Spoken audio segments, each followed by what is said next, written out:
mustn't forget to fill your new or second-hand steering relay with oil. It's just like any other component within the with anything. Needs oil to work for bearings and that.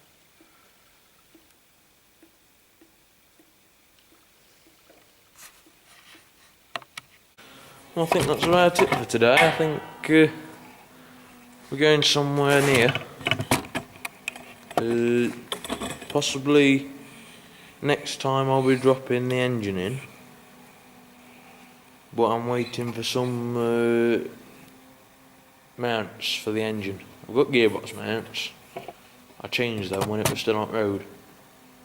But just before I go, Sunday afternoon, I'll just give it another lick of paint. Hither and thither. I've used a bit of rubber down there as a gasket in between the mild steel chassis and the stainless steel fuel tank. So yeah, another lick of paint won't hurt it, I don't suppose. Could even put the diff in at the back and get that sorted. I've tried to get the wire that goes down that hole and goes inside the chassis all the way to the back, but it's not something that I can do on my own. I need a helping hand with that, but for now it's done. We're dropping the engine in next weekend. This might look like good progress, but it isn't. This bulkhead's not fitted permanently. It will be coming off again. I've put it on because this foot down here was in position and in good condition. It's must have been replaced at some point. And the foot round here wasn't welded in at all. It was just just resting in. So I've assembled that, tightened that up, dropped the bulkhead on, set it level, and then I can start fitting the floor plate. I've got a bit of a panel gap there, and down there, but yeah, but this needs to be in the correct position, else nothing's going to line up at all. But I'm just in the process of making some plates to just to cover the gaps for when it gets welded. It'll make it easier to weld. I'm not too happy with that, to be honest with you. It wants to be a bit more refined, I think is the correct word. I'll come back to it tomorrow and see what damage there is. Well, nothing's changed much since the other day, apart from the bulkhead is now being removed. We had to fit the bulkhead so that we could set the foot that had fell out level on this side.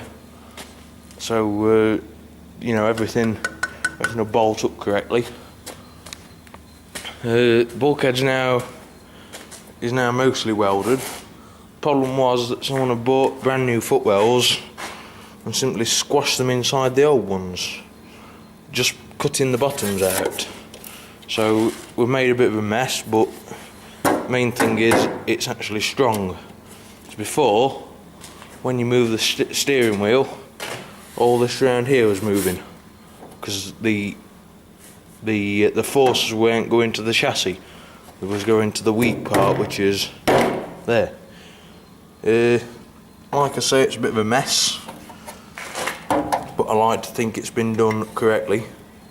It probably needed a new footwell making up, really, to go all inside of here, but for this one we've used what we've been given, and just made a new piece to cover that bit there. Like I say, it isn't factory, but it will do the job for a number of years to come. The bottom, if you remember, there was a gap down here. The bottom has been chopped out and welded back in, and I've put a new section down here in. Yeah, down here. That's all from another bulkhead, and it's holding that pretty solid now. It was, when we last tried it, it was still flexing, but when we turned the steering wheel. But I'm hoping when it's all bolted down properly, with all the bolts in, not just 2 on them, it'll be alright. But it's definitely looking a lot better than what it did when I bought it. We've patched this up here best we can. That all wants grinding back. That's still warm. It all wants grinding back, making look proper. But for now, it's done. It's just a bit on end. Anywhere that's rusty, I'm going to sand all back, and the whole lot will get a coat of paint of grey primer, then bronze green.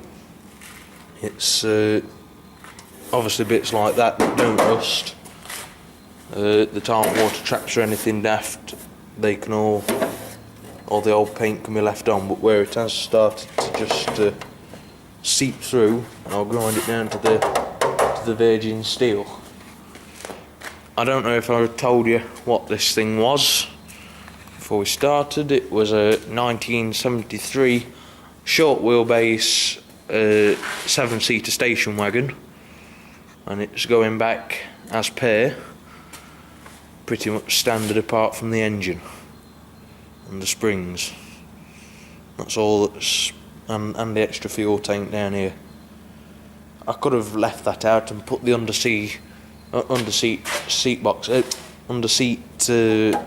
tool storage thingy back in, but I thought, seeing as though someone's gone to the trouble of welding on the extra outriggers to support it and the changeover taps, I'm going to leave it. I don't know if I showed you that the stainless steel tank has I've put a gasket in just to protect the mild steel from the corrosive stainless. But hopefully I'll be getting the engine in sometime soon. I'm just waiting for some engine mounts. I've brought it round, it just wants cleaning, a couple of oil seals changing, and then it can go back on. And then there's brake lines, they can come next. I'm going to be doing a thorough video on the wiring loom. Now, who can guess which one of these is the new wiring loom? And go and stand in the naughty corner, because you're wrong. That's the original one. That is a second-hand wiring loom. A lot of people go to Auto Sparks, but this is a second-hand wiring loom that I removed myself. And I checked all the earths and whatever, and put new wires in here and there, and tested it, and it's a good one. Now, there's nothing, a lot of people tend to worry about wiring looms, and I don't know why, because there's nothing to them really. It's all colours. When you know what the colours are, you're laughing. So I'm going to video this as a wire it up, so hopefully it'll be of use to anyone tackling a similar project. I mean, I'm no auto electrician, but I can tell you just by looking at it, they are the wires to the starter switch, they're the wires to the headlights, they go to the starter motor, that's your indicator flasher, that's all your inside, that's your fuse box obviously. But yeah, I'll do a thorough video on that. Just while we're on this note, just top tip for you. Whether you buy a brand new wiring loom or use a second-hand one, like what I'm doing, because I'm too tight to buy a new one, never chuck away your old wiring loom, because from a motor factors you can't buy the coloured wires, and if you've got other projects on the go, or you want to convert it to a towing vehicle or whatever, you've got all the colours that you can just strip out and make life a hell of a lot easier for you. It's all about the colours. The wiring. I mean, like I say, I'm no auto electrician, but when you've done a couple of these, and on different varieties of vehicle, all British vehicles of the 1960s and 70s use the same colours for the operations. So it's pretty much, you're laughing really. If you've done other vehicles, you're laughing. Right, I just thought I'd do a quick update on the Land Rover. It's a 1973 short wheelbase 7-seater station wagon. 2 owners from new. And forgive me if I'm repeating myself, which I think I am, but I can't remember what I said in the past. So I've got most of the brake lines in now, which have, I don't know if they take the original route or not, but they're definitely not the route that I took off. I've had to put a new one in on that side and a new one in for the back, but this one was a new one fitted by myself, because I think the end had seized on when I changed the flexi hoses. But I've tried to clamp them down the best I can, which caused some arguments, shall we say, on where the best way to route them was. I thought now would be a good opportunity to show the new toy. It's a Lockheed brake booster. That's an old one. That's the new one. Comes as a kit. You've got the mounting bracket. I'm also changing the plastic reservoir for a steel one, because the plastic one, I don't trust them. So I don't trust the plastic ones. So this is the engine that we're using. It's 2.5 naturally aspirated diesel engine. In other words, they call it a 200 Di. The manifolds have got to come off to make way for to put that back on. And yeah.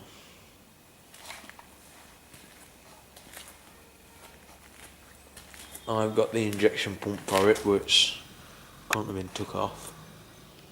This isn't the original gearbox. At some point it was taken out and replaced for a reconditioned one, and you can find the reconditioned number down here, GU219.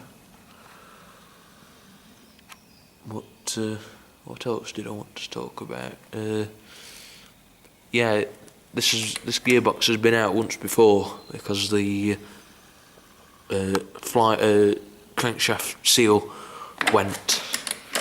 It's not been put in right, so I had to take it all out to reconnect that, and it was cleaned up then, so it's come up pretty well.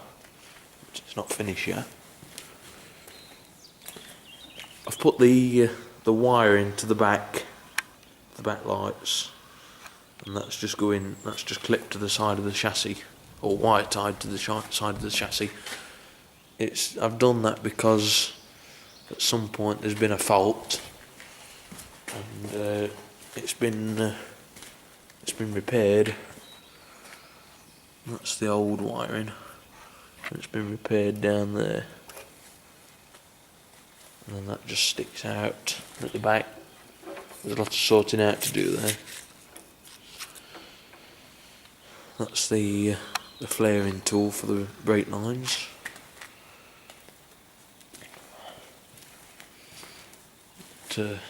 hopefully shortly we should get the old bulkhead fitted and sprayed in primer. Then it's going to be wax oiled using the same tooling that I used to do the chassis, so I can get right up inside there. I'm also looking for a hand primer pump to fit there, like we had on the other one, because before the filter was down and hung down there like that. And I'm not too sure now if I can get a new filter for it.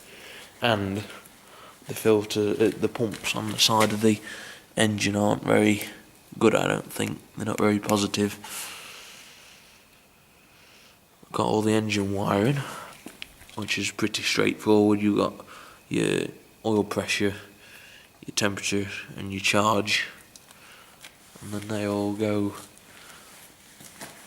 down here. This is the wire to the